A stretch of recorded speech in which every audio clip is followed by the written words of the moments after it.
It's the Sports Peninsula podcast. Coming up, the Detroit Lions 11-game win streak was snapped last Sunday afternoon at Ford Field by the Josh Allen-led Buffalo Bills 48-42. The Lions came into the game knowing it would be an offensive slugfest, but were unable to get out the gates quickly and ultimately simply couldn't keep pace with the high-powered Bills offense. The Lions still hold the number one seed in the NFC, but there will be no days off going forward with the Vikings and Eagles right behind them. The Lions travel to the Windy City this Sunday to take on the Chicago Bears, who they defeated on Thanksgiving 23-20 in Detroit. We'll look at both of these games and give an update on the injury front next. Now, here is your Sports Peninsula team.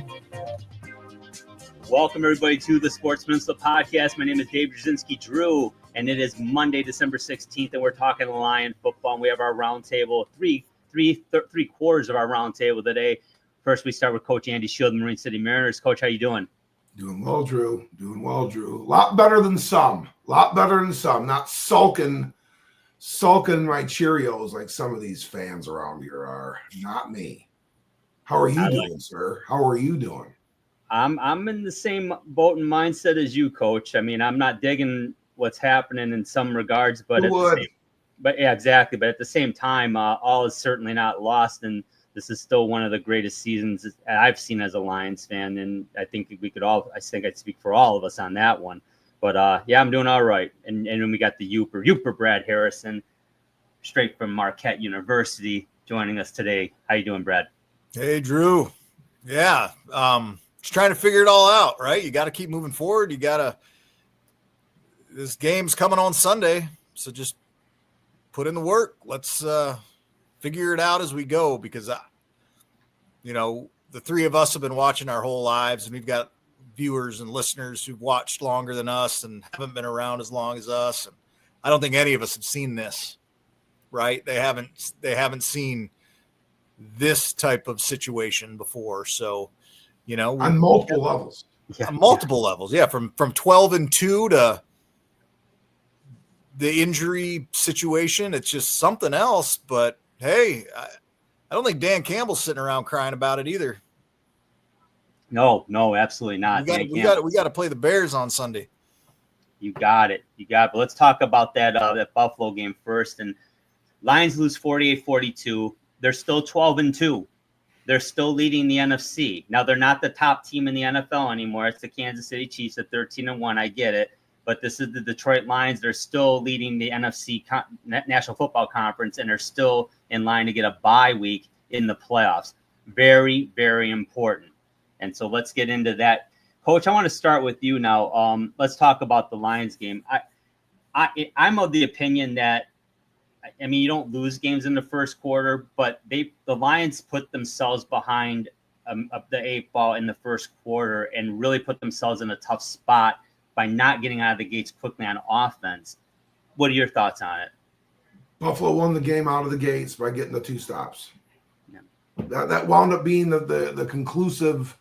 That wound up being the conclusive circumstance of the game from an offensive and defensive standpoint. There are a lot of other plays, and when you lose a game by 6 points, and we were losing by 3 scores at times. We were the Buffalo Bills commanded the game. They were the better football team yesterday, far and away, and there's a lot of reasons for that, and some of them are related to the Buffalo Bills.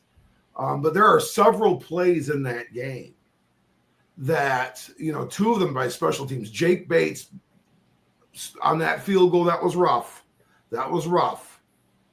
His 2 onside kick attempts were brilliant. Yes. Perfection. Where was our guy to destroy Hollins? Hollins. Where was our guy to light him alive? That's the only thing that went wrong on that one. And honestly, we were a fraction of a second of a reach to get a shot at a Hail Mary to win that football game, because we just about got the creeper kick. Mm-hmm.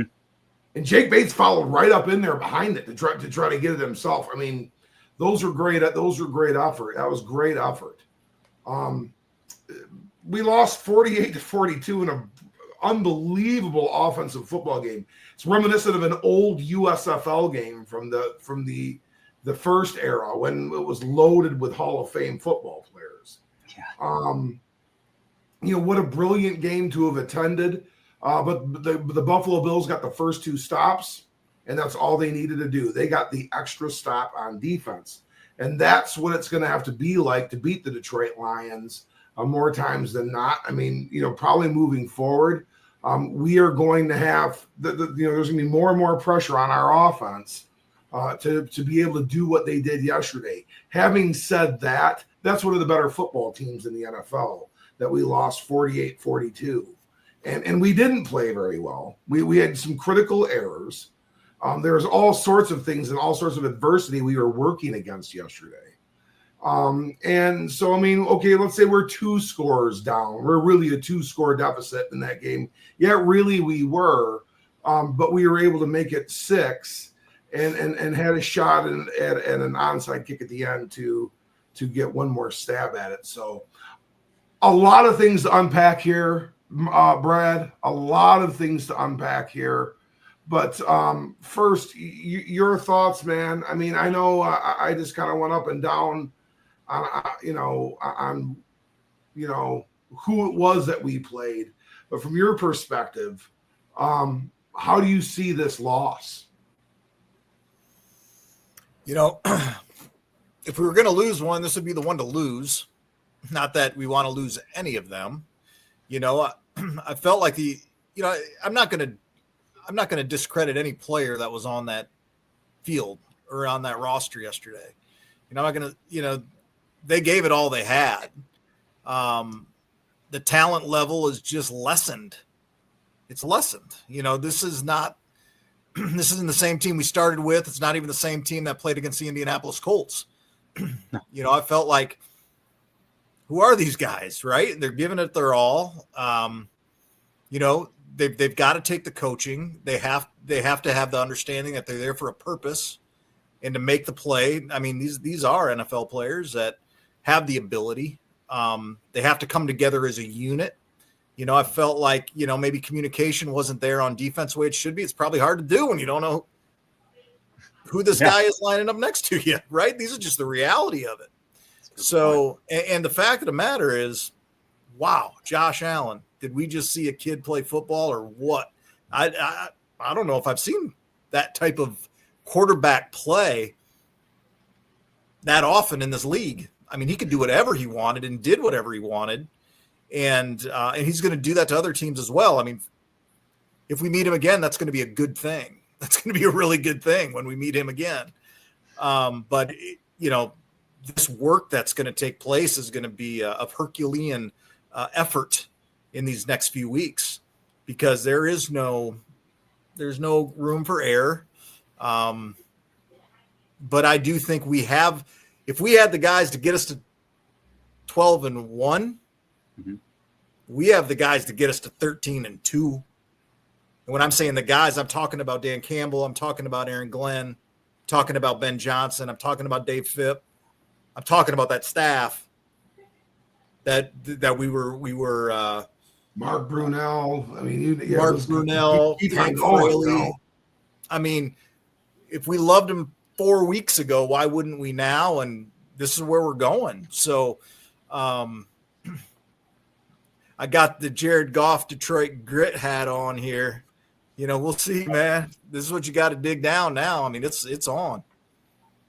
It's not over. Yeah, no doubt about that. With the Lions, Dan Campbell, we know who Dan Campbell is, and you're either on board or you're not. We as a fan, I can't Monday morning quarterback critiquing his fourth down, his tendency to go for it on fourth down. I'm sorry, I lost for words there. I wasn't happy with the first onside kick, but at that being said, I'm not down on Dan Campbell. I understand why he did it. I do. If Hutch and all of them are back in there, well, he's not even going to bother doing that. And quite frankly, probably doesn't even need to think about doing it at that point. But you're either on board or you're not. if you're going to question going for it on fourth down because a couple of times in the NFC Championship game it didn't work out, well, you loved it in Week 15, you loved it in the wild card game. I mean, it is what it is. I mean, this is the team we got. This is our coaching. This is how they roll, and I'm on board with it. Again, I didn't like that kick, but I understood it. It wasn't like this brain dead, half baked thing that he did. I understand why he did it. And the coach, were we stopping them at all, Drew? No. Were we stopping them at all? We had to do something to help out that defense. And that's, I want to ask you a question, Coach, on that, based on that. And this is something I was puzzled by, because up until this point, from the Cardinals game, which I believe was Week 3, all the way up to yesterday, last Sunday, the Lions were bringing, well, actually, I shouldn't say that. Since the Hutchinson injury against Dallas, they have been bringing 5 or 6 guys pretty consistently, containing the pocket and bringing pressure. Why did they decide, for the most part in this game, to only rush 4 and at times only 3? Spy. Yeah. What are your thoughts on that? Well, one, I mean, if we were making a direct comparison, and I don't think you are, but if you're making a direct comparison between the Arizona Cardinals game and the Buffalo Bills game, I would say that one of those quarterbacks was Kyler Murray and the other was Josh Allen. They did against Jordan Love too, though. And I'm sorry, Kyler. I mean, it's just, the other guy is just a little different to deal with.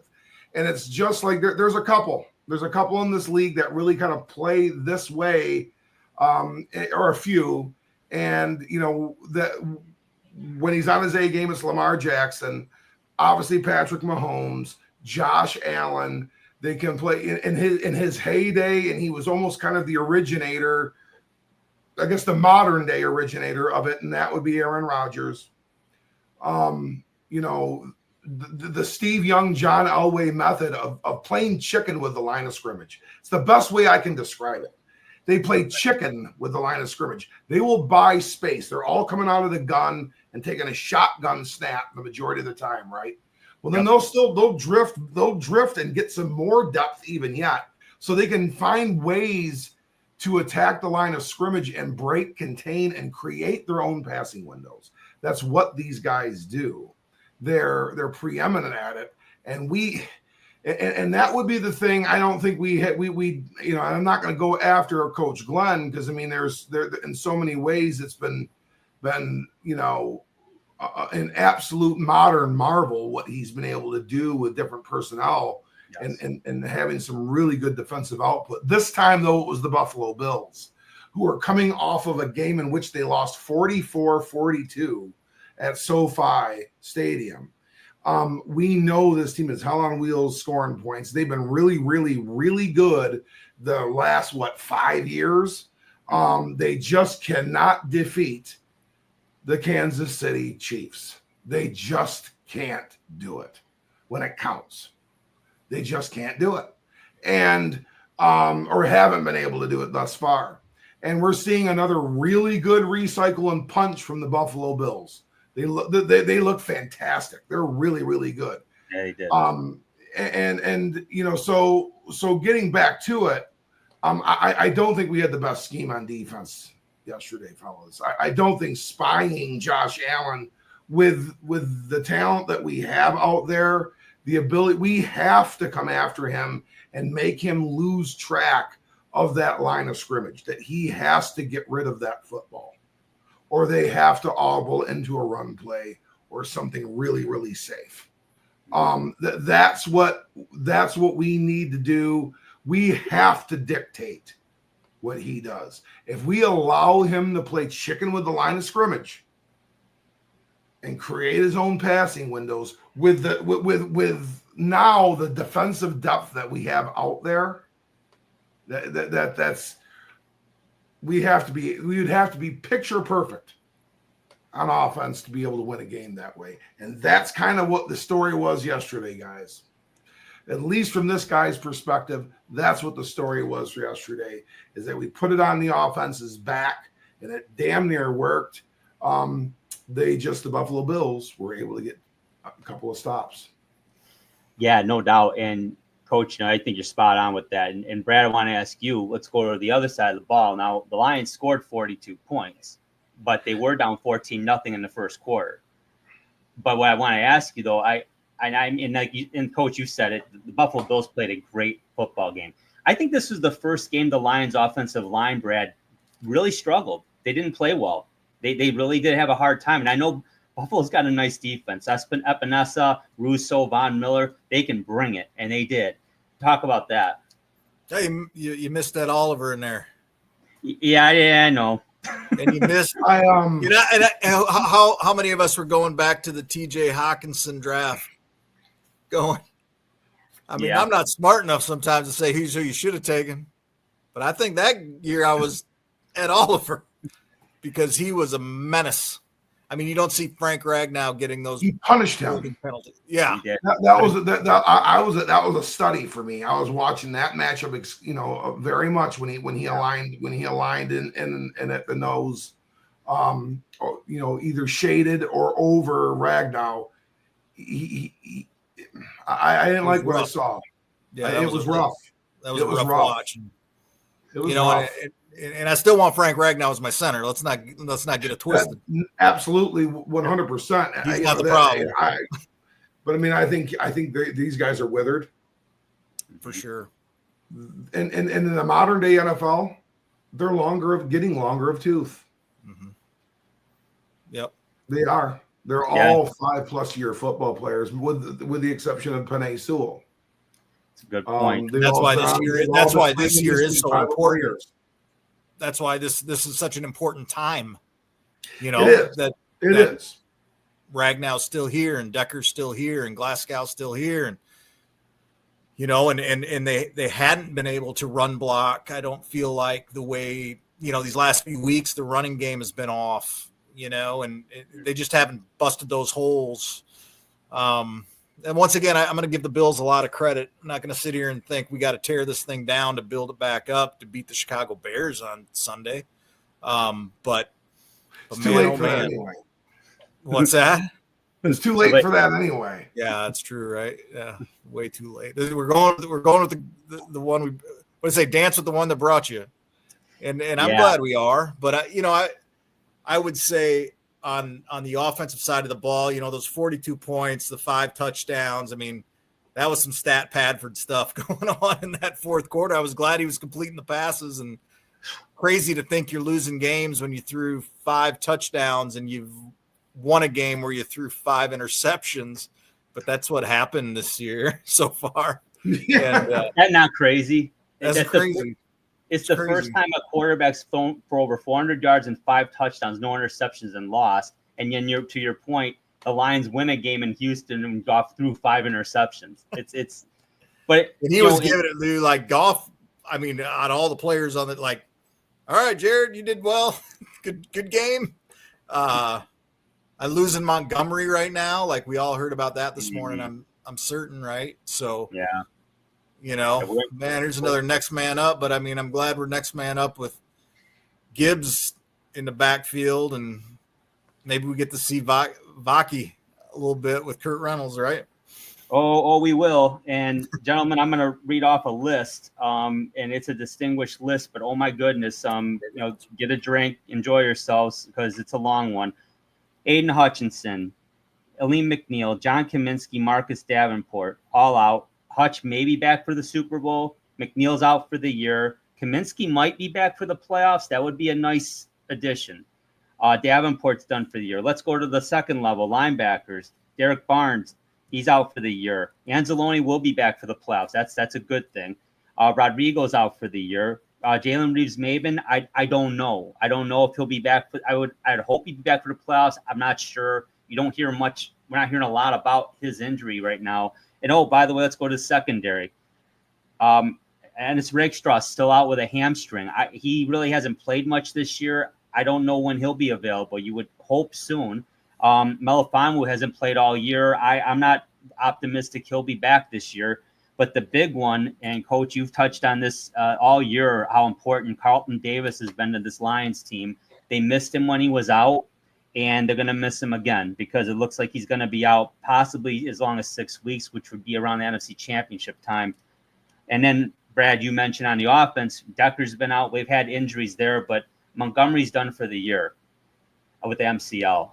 Coach, I texted earlier, you guys. I said, have you guys ever seen a list like this on a team? It's playing this well. And no, I haven't. But Coach, your thoughts on these injuries? I mean, what has been remarkable has been the resilience of the team and the team response, which is truly a testament to the culture and to the type of player that the Lions have cultivated. They're a buy-in group, and they've got players on that roster that can do the things that they're asked of them. And it's just so well put together and so well manufactured. From that standpoint, and it has to be, whether it's Bo playing, whether it's been Maurice Alexander, whether it's been Jonah Williams, we can shred him all we want, because he's not performed at at a heroine's clip, but Vildor is at least a guy that can go out there and line up and give us an effort. Mm-hmm. And more times than not, we can win with it. Now, we can't make a living with him as our corner. And we may have to, guys. We may have to. Because look there's just who's left. Dorsey, done for the year. Yeah, I didn't even mention Terrible, horrific injury. Yep. Godspeed to him. That was a terrible injury. We've lost Carlton Davis, who I think is by so many has been one of the unsung heroes of this team. He's just been so steady and a great model of grit and toughness and success and winning. So it's huge. Yeah, Ennis Rakestraw. I'm not quite sure. He's not been much of a contributor this year. He has played a couple of times, but it's not been for much at all. It's all hands on deck in regards to our secondary. Brian Branch may have to go out and play some corner. We might just have to put Jamal Adams back at safety. Well, I was going to suggest something. Coach, I wanted to see what you guys thought about this, because the first, the knee-jerk response is you plug Vildor into the corner and you roll. My thought was, can Robertson move to the outside and put Branch back at the nickel and put Brandon Joseph with Kirby Joseph back at safety? I kind of like that better than rolling with Vildor. Again, I'm not trying to disrespect the guy, but I'm just trying to put the best team out there. And I think you're on to something, Drew. I think you're on to something. Brad, I haven't read anything. I do think you're onto something with that. I really do. Brad, what do you see the defensive line combos being? Oh, well, you got a huge. You just took a linchpin out of there. We're talking Reader for sure. Zadarius played a lot inside. Never really heard his name yesterday. Obviously it's a Pascal on the edge with Levi and Zadarius flip-flopping in there with Williams. And it's not pretty. We're going to have to outscore teams like that. If we're talking about how are we going to move forward, and this year, yes. Yeah. This year, you're just going to have to outscore them. But as far as those are your names on defense. But we have to have some better scheme too. Just like Kyler Murray is no Josh Allen, either is Caleb Williams. And I'm sorry to move ahead to the next game. But I'm Caleb Williams can't do what Josh Allen did, but he's got the ability.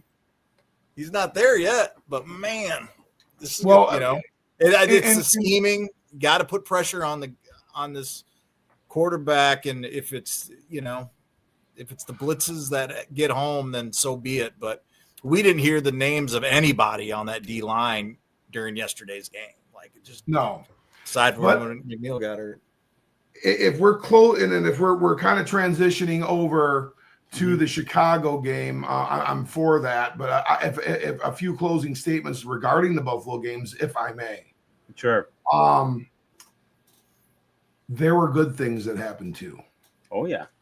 There were good things that happened too. We can say, oh, well, their secondary was picked apart. Don't talk to us about injuries. Okay. That does not matter at all. This is the NFL, and that's life. We're living it too. Big time we're living it. Mm-hmm. Or the San Francisco 49ers. Big time they're living it. And they're 6-8, but they're 6-8. So are the Jacksonville Jaguars. Big time they're living it. So I mean, so are the New York Giants. So are the Dallas Cowboys. So I mean, let's just, we don't need to talk about injuries. They're there, here, they're there, they're everywhere. We Jared Goff, and you can, and is it a Pat Stafford stat line? Okay, it was one of those type of games that was a Matthew Stafford played in a ton of Lions games that looked very similar to that one yesterday. Certainly did. Played a ton of them. So, but those were Lane-esque numbers. He didn't quite ever do. He wasn't like that. We're talking about a guy that threw almost for 500 yards. Yeah. Goff was amazing in the second. Did he even look like it? No, it didn't even look like it. He just was so efficient. He was hitting. It was like he was hitting everything. And yeah, you're right. It really didn't look. I mean, I was asking like early in the second half. I'm like, I haven't heard Laporta's name very much. And all of a sudden, boom, boom, boom. I'm like, well, I guess we're hearing it now. He ended up with 111 yards receiving. And honestly, I hate to say it, figures can lie sometimes. And Amon Ra's figures lie a little bit. Yes. They lie a little bit. He did not have one of his best games. He had a crucial drop, huge drop. That ball should have been caught. And then his turnover was absolutely agonizing. Those. There's a couple of plays there that we could look at the score a little bit differently potentially. We're probably talking about 14, like almost like a 28-point swing, and it's possible. So I mean, we had that going against us yesterday a little bit. But I mean, did JMO do much of anything? No, they kind of took him away, and we threw for almost 500 yards. He only had 37. He did catch the touchdown. Right. He dropped that one deep ball right through his hands. But then, you know what? I was shaking my head. I'm like, you know what? It wouldn't even matter because there was a hold on the play. But it still was disheartening to see that happen. But you're right, Coach. St. Brown had a couple. It's statistically one of his best games, but yet really probably one of his worst performances in regards to making a couple key mistakes. The guy's so good. I almost hate saying it, but it happened. Drew, you do a lot of boxing on here. You do a lot of boxing, and here, and I guess in closing, and I want to go, and I want Brad to get us rolling. He's a little closer to Chicago than we are, David, geographically. So he should be the guy that leads us into that one. So, but give me 1 second here, Brad. Boxing analogy, Drew. Okay, yesterday we got out the first couple of rounds. They were getting a lot of shots on. They got some quality shots, so they won those rounds. They won those rounds.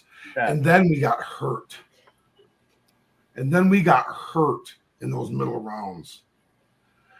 And we fought like hell and had a ton of 10-10 rounds. But we lost a unanimous decision by about 3-4 rounds yesterday. 3 rounds.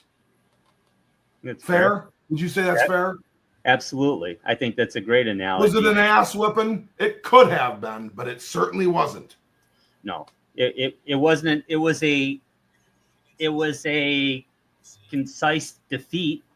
There was no doubt Buffalo was the better team. I wouldn't say they were leaps and bounds better. I mean, they certainly did a lot of things very well. I'm not trying to underscore it. We've all said Buffalo played a great game. No discredit to them.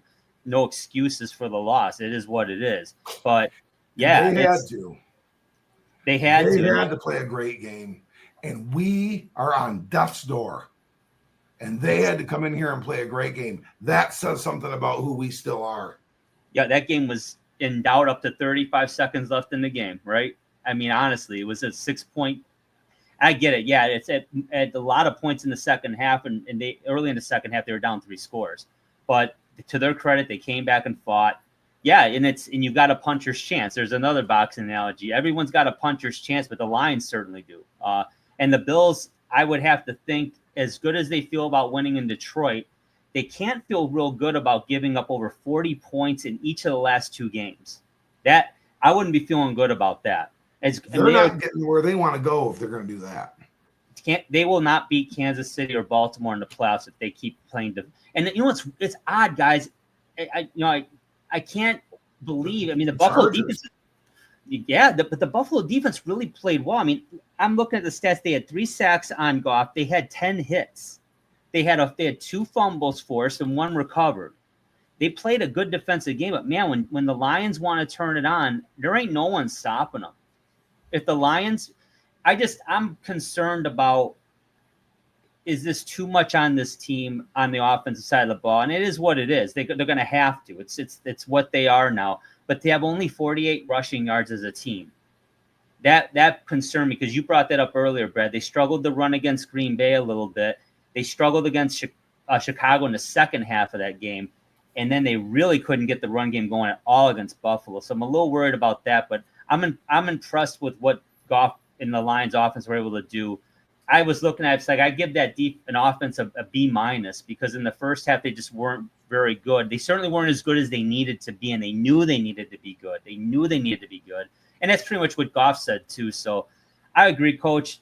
It's a fair statement that you made, getting back to it and wrapping that up. But we're moving on now to Chicago, and the Youper's going to kick us off because, like you said, Coach, he's about an hour or 2 away from there. And what are you hearing out there, Brad? What's the scuttlebutt out there? I know you're in Packer country.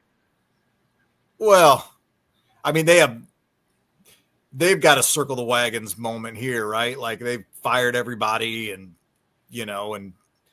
got the outside noise is incredibly loud if anybody cares at all. So, I mean, if we want to take over Soldier Field, Detroit, come on, because you can get a ticket and ain't that expensive. Market. It is a buyer's market for sure. So come on over because they have no identity as a team, specifically offensively. They've got all this kind of talent. The receivers are talented. They got a talented running back. They got a young quarterback. Their offensive line is still bad. But their defense, I think, they concern me. They've taken us to task every game we played them these last few years. I mean, these weren't gimme games. So I do think that's one thing that, our offense can figure out and has figured out and will do it again. But, they're going to have to lean on that defense and keep Jared Goff off of the field is the only chance they have of, pulling an upset. So, these division games, these aren't get right games. This is going to be a fight. We're going to have to bring the best we've got. And that should be enough for sure. I'm not, I think they're playing Vikings right now as we're recording this and I don't have it on. So, pardon our listeners and our viewers if they're just putting it on the Vikings and we're not talking about it. I don't know that, but how do we lose to them last year in Soldier Field, right? Like it was just a cold, snowy day and it just didn't work out. I don't remember it particularly well, but a lot of Justin Fields. Yeah, he ran around a lot, didn't he? So no, I mean, as far as problem, that's a problem that Aaron Glenn does not solve. That if there's a weakness to Aaron Glenn, quarterback is his ability to kind of handle the zone quarterback run. He does not defend it really worth a damn. That's something he's got to fix. Yeah, quickly. When I look at before we go in deep into the Bears game, guys, let's talk a little bit about where the Lions are in the standings. And I'm not talking about scoreboard watching, because if the Lions take care of business the next 3 weeks, they're the number 1 seed. What really sucks is the fact that if Minnesota can overtake them in this division, they will slip to 5th seed. Can you imagine being a 13 or 14 win team and being the 5th seed in the damn playoffs? That's not and then having to either go to the Rams or Seahawks to play in the opening round. That's not a good scenario for anybody.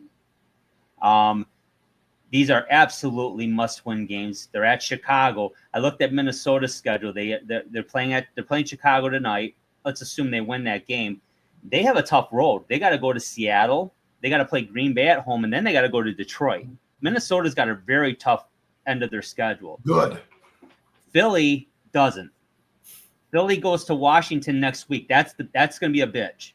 So we're going to be Commanders fans next week, but then they come home against Dallas and the Giants. They ain't losing those games. So Detroit has to be the 2nd seed wouldn't be the end of the world, but to go down to 5th would be a bad thing, considering everything that we talked about already ad nauseum right now with the injuries. It just is what it is. So talking about this Bears game, Coach, the Lions beat the Bears 23-20 on Thanksgiving. Only 4. It'll be 4 games ago. Week 13. This is week 16. The Lions in the first half of that game were up 16-0. Statistically dominated that game, but yet didn't have an insurmountable lead. And as we learned in the second half of that game, the script flipped. The Bears kind of did what they wanted to do.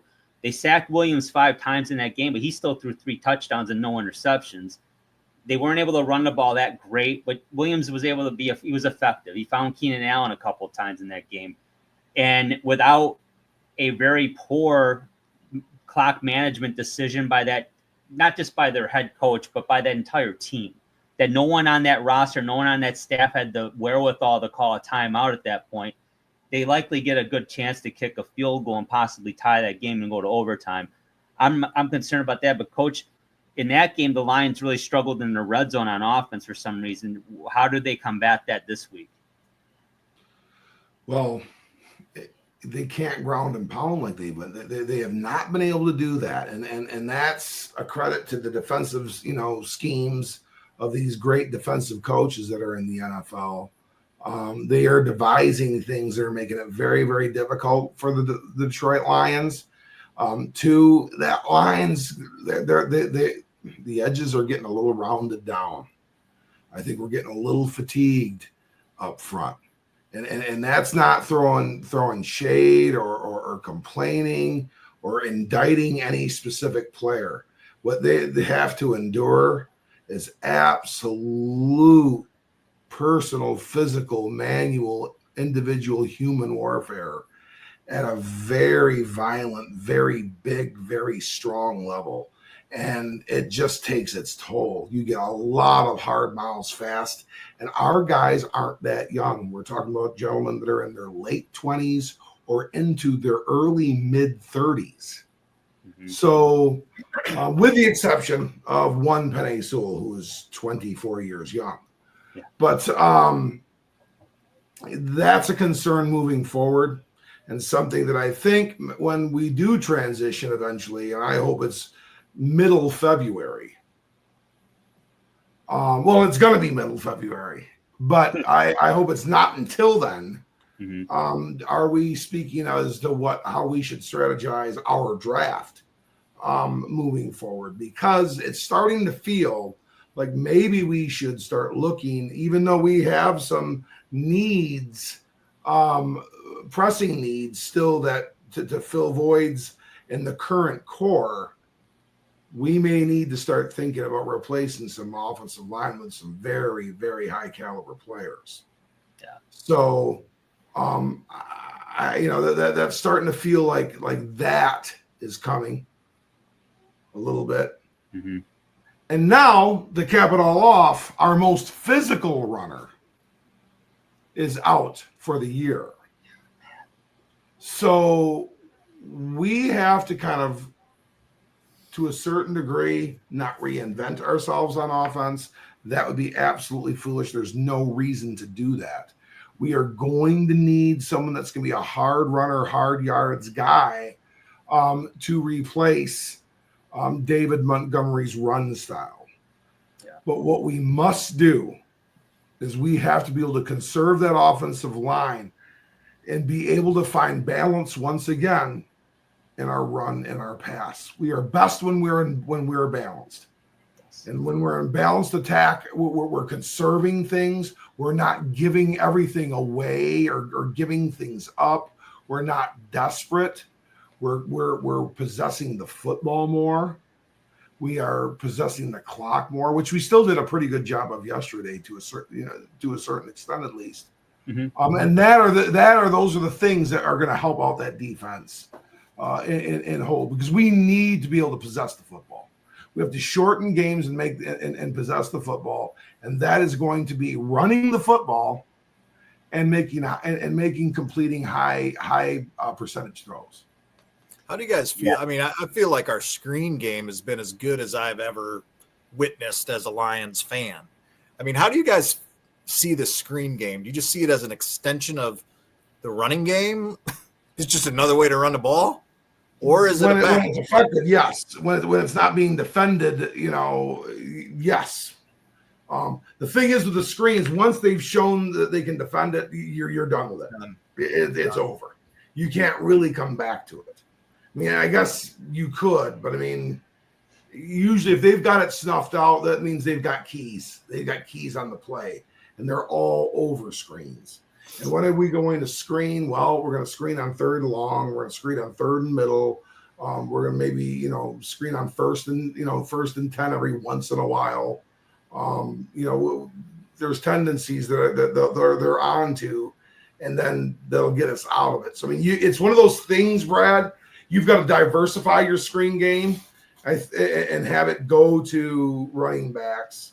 You've got to have it go to tight ends sometimes. You have to have you have to put a receiver in motion and get him kind of like in a spot on the field that would be like where a running back would be sometimes. You have to do some different things. Sometimes you have to throw a hitch and then have it thrown back to the quarterback.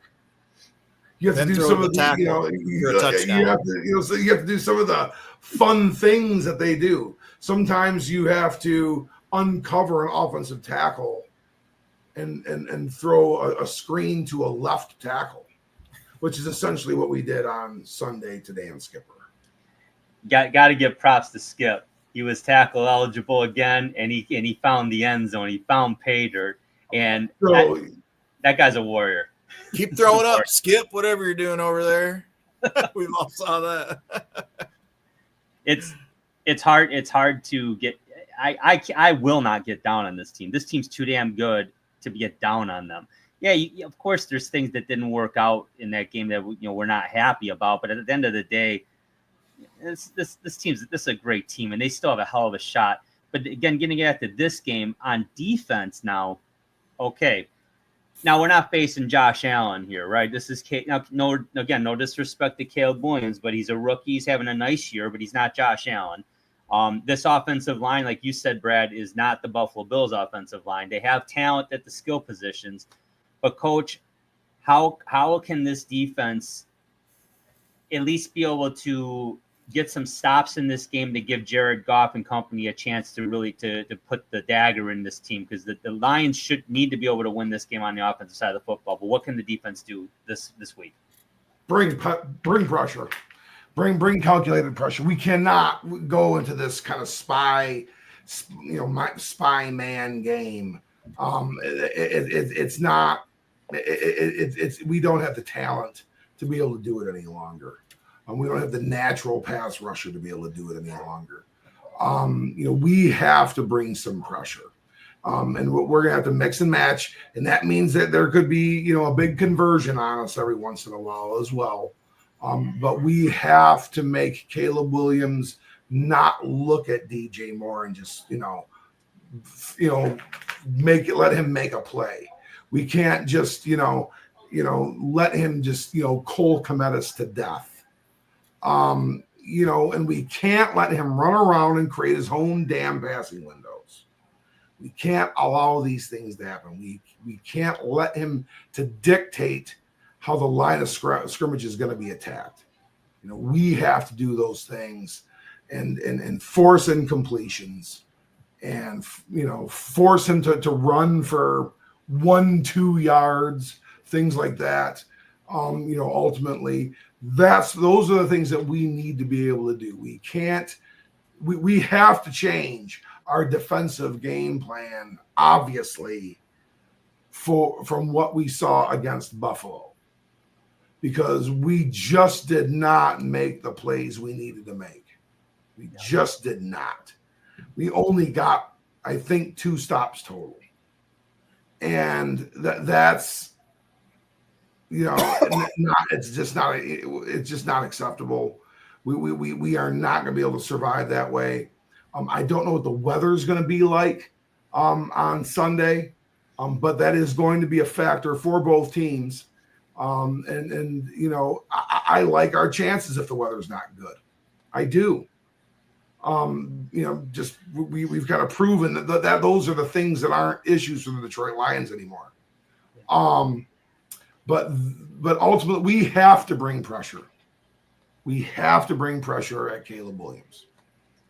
No, I agree with you 100%. And the thing is, the reason I had asked you that earlier about the game plan against the Bills was because at the times the Lions did bring pressure, they actually were kind of effective. I'm not saying they were creating turnovers or anything, because they didn't, but they did get a couple of stops in the second half, and they brought 5 or 6 guys, and that's what got it done. I was a little puzzled why they really didn't want to go to that very often. And obviously, Aaron Glenn had a reason for it, so I just would like to understand it. And I think we do, but this game, I agree with you, Coach, that it can't be a 4 or 3-man front. They've got to bring pressure on Caleb Williams. Caleb Williams is going to make mistakes under pressure. Josh Allen doesn't make many mistakes. I get that. But I'd rather Josh Allen have to throw off his back foot on the run versus doing whatever he wants to do, to your point earlier, Coach. So it just is what it is.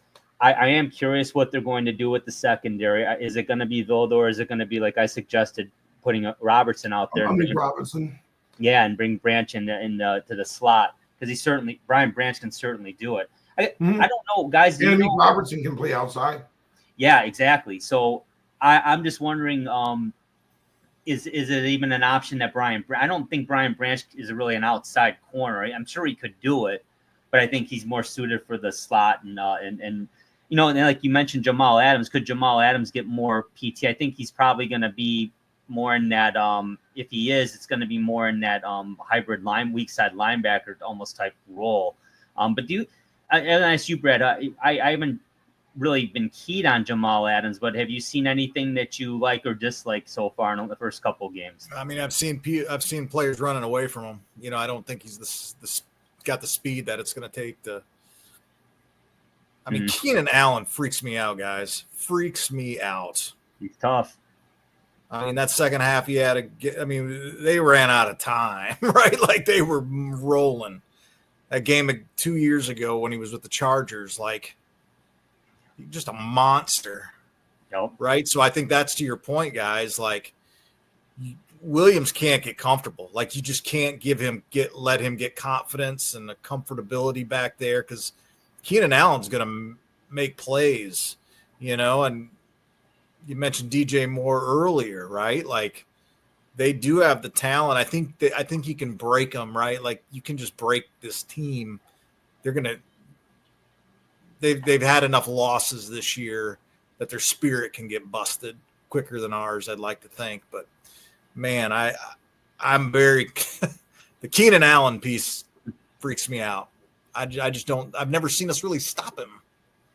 So let's not let Caleb get comfortable back there. And I did get the extended forecast here, Coach.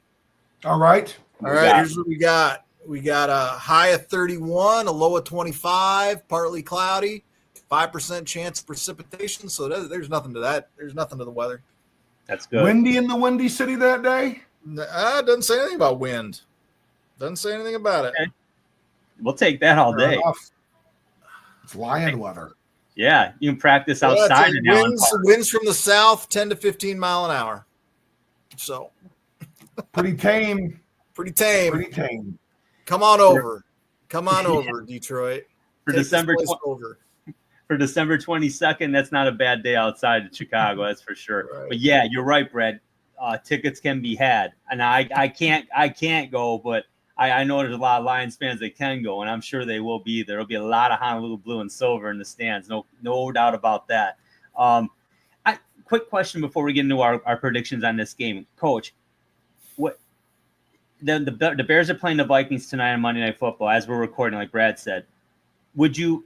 I mean, I think I'd rather see the Vikings lose this game, but I mean, that's an obvious one. But I think it would make the Bears a little bit scarier, but they're eliminated, so they're just playing spoiler.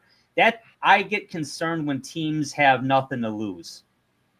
They're gonna throw the kitchen sink at you, and I'm sure Chicago would like nothing better than to knock off the Vikings and then the Lions. And any concerns there that they're maybe going to get it? Like, let's go back to a boxing analogy. If a boxer's fighting straight up, okay, there's strategy there. If a guy's swinging haymakers and just throwing like crazy, you got to weather that storm. You've got to weather that storm. Any concerns about the Bears maybe really jumping out of the gates quickly and putting the Lions on kind of like the Bills did in essence? Whose voice is that? I mean, who's leading that charge? Who's orchestrating this? Who's scheming for this? Who is it? I mean, it's an assistant coach that did not have those duties Thanksgiving weekend. So is that happening? I mean, are we seeing that? Are they capable of it? Sure. Do I expect it? No.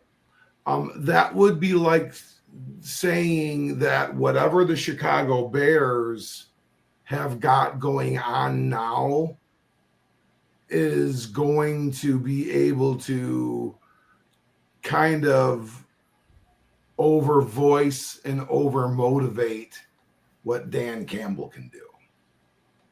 And I don't think they can do that from a different staff's perspective in 3 weeks. So I don't think that's how they beat us. They beat us because their players are starting to show signs of being just as good as ours. And that's like that we become, in a sense, the San Francisco 49ers, who are not the team they were last year. No. And we aren't the team we were last year now because of the injuries, yet we have a better record than we did last year. So, I mean, the numbers, liars figure and figures lie. There's an old saying, old wise tale that says that. And there's some truth to that. There's some truth to that because figures also tell a whole lot of truths too. Yeah. They tell a whole lot of truths too. Let's just see how we respond. The last time we lost a football game, we won a whole bunch of them in a row afterwards.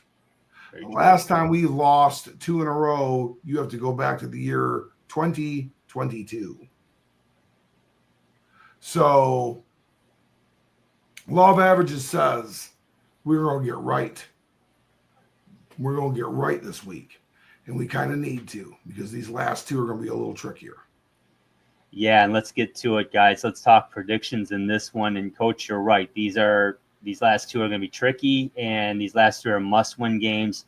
Brad, I'm going to start with you. How you seeing this one shaking out? Well, when we win, it's going to be because of Dan Campbell. What he's going to put, the pressure he's going to put on this roster this week leading into Sunday is why we'll win. Chicago, they're tired of us. These guys, I don't think they're talented enough for this. What Coach just said, like Their staff should not be able to put together a game plan to defeat us. But they're tired of us. The Jack Campbell hit on Caleb when he didn't know if he was going out of bounds or if he was going to run again, or they were chattering about that after the game. The JMO and throwing that ball when the kid was trying to trip him going off. So I got a feeling we're going to get the best the players of Chicago can muster, because they're tired of losing to us. They don't have what it takes to beat us this year. And so, I do think our offense is just going to they're going to put the pedal to the metal. Like they can't, we can't have drives that end with a punt, right? Like that just can't happen. We're going to see a lot of fourth down go for it too, fellas. Like, I think coach is going to keep doing this because he's going to try to keep that ball as often as he can. So let's get above 30. Let's get to 35, and let's give up 23, 24, 35, 24. Makes a lot of sense. Coach, how Drew, you you're up. I'm up. Okay. Well, I'm pretty much in the Youpers mindset there. 30-21 is how I have it. The Bears defense is good. That being said, I still think the Lions will put up 30 because I believe they're going to be humming. I want to see number 9 contributing more. I fully expect Saint to do his thing and Laporte to do his thing, and I think Jahmyr Gibbs is going to be as much of a menace catching the ball like he was against Buffalo, and he will be able to run the football in this game. I truly believe that. I think Craig Reynolds is going to play a factor. I expect Craig Reynolds to have a pretty decent ball game in this one. I think he's going to see some probably 10 touches in this game, I would think. They got it. Then Baki, to your point earlier, Coach, he's going to get the ball a little bit. But I say 30-21, Lions win this one. I think they'll get a 10-point lead by halftime, and they'll be able to maintain that. Pretty much go toe-to-toe with them in the second half. But that's how I see it. How are you seeing it? Well, I'm going to borrow from the both of you. I'm going to go Detroit Lions 35 and the Chicago Bears 21. I think we will pace them by 2 scores. There'll be a sequence there. I don't know if it'll be the one going in and out of the half as to where we will get this 14-point lead, but we will do this. And we will be able to shorten the game and keep the defense off the field a little bit, which means we are going to be able to run the football a little bit. That is what I am looking for. That is what I am calling for, and that is what we want to be able to see.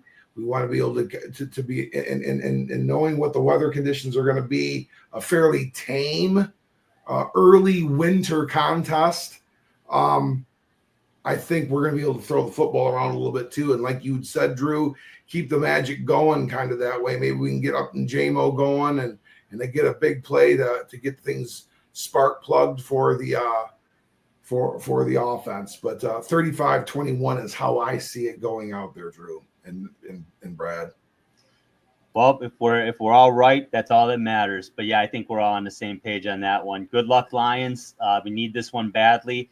We need you folks. Thank you for subscribing. Thank you for liking us. Thank you for watching. If you haven't liked or subscribed to us, please do so. We have content every week. We're talking Lion football every week. And by the way, if you're not a Lions fan, tune in between February and April because we have one hell of a amount of draft coverage. Coach, you do a fantastic job with that. That's the bedrock cornerstone of this podcast is NFL draft coverage. And Uper Brad, I know you're going to be a part of that too.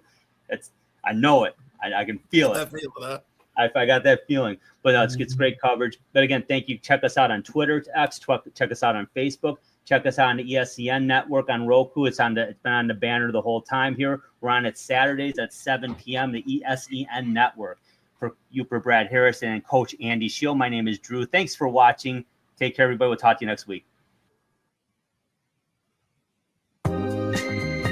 This has been the Sports Peninsula Podcast. Thank you for watching, and don't forget to subscribe to our channel. Follow us on YouTube so you don't miss an episode at the Sports Peninsula Podcast. You can also follow us on Twitter X. Just look for @SportsP Podcast and follow us to keep up on sports around the great state of Michigan and beyond. You can also catch our show every Saturday night at 7 p.m. on the ESEN Network channel as part of Roku. When you want to hear all about sports in the great state of Michigan, there is only one Sports Peninsula Podcast.